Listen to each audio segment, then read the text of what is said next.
Healthcare, social care, IT, digital. What do they have in common? They're all industries that are doing okay right now, despite the downturn in the economy.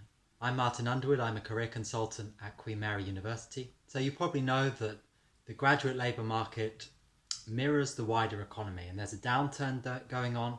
There are less jobs available now than last year.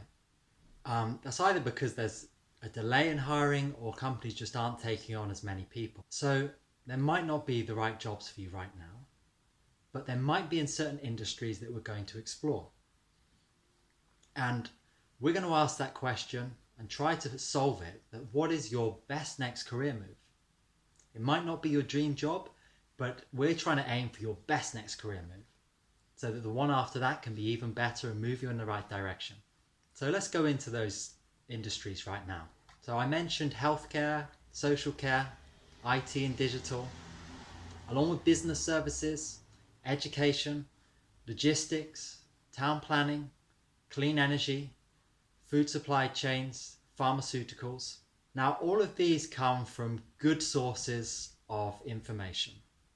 The Financial Times, the Institute of Student Employers, Prospects, and these are people who are making predictions on what the economy is going to look like without all of the data at the minute, because it's just not there and we're trying to predict the future.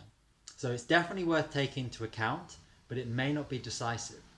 Whichever industries you want to explore, we want to dig into the subsectors of those industries to know what exactly is happening in those, because there will be variations even within an industry. Some bits will be up and some down.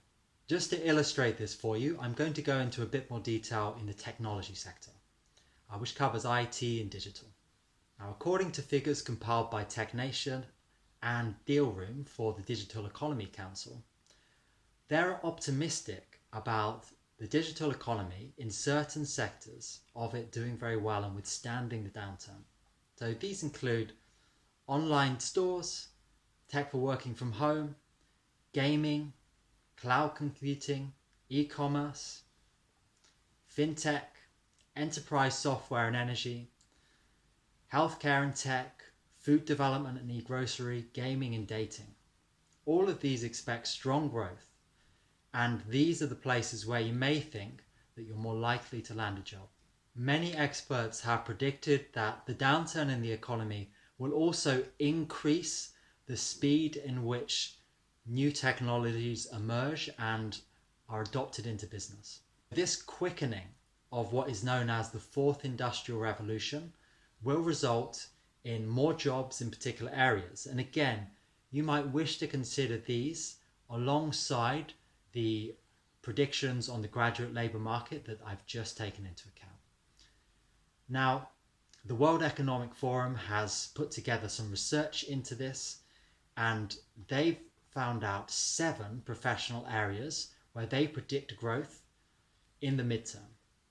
So that might not be tomorrow, but that certainly will be seen in the next 3, 5, 7, 10 years. And you may wish to take that into account. These include care, engineering and cloud computing, sales, marketing and content, data and AI, green jobs, people and culture, and specialized project managers. By all means, read the report, and they've got a really good section on the skills required in each area too. These areas reflect that adoption of technology, that speeding up of the process of data, AI, robotics, Internet of Things taking hold in the marketplace. And these, of course, will have many new roles attached to them: engineering, cloud computing, product development, and so on. There are also emerging professions that reflect the continuing importance of human interaction. The care economy, roles in marketing, sales, and content, as well as people at the forefront of people and culture, and certain kind of HR roles. So you can take a look at the report and get a better handle on some of those areas. So we've talked about viability. So those areas where you might have a better chance of landing jobs in areas where there's going to be more jobs and they're growing quicker. That's one factor to take into account, the viability. But also you want to consider the desirability. That's whether you want this job, and the feasibility. How much time, money and hassle will it take to get where you want? So it's those three factors. These decisions are complex. You can book in with our career consultants in order to have more discussion about this to make your best next career move.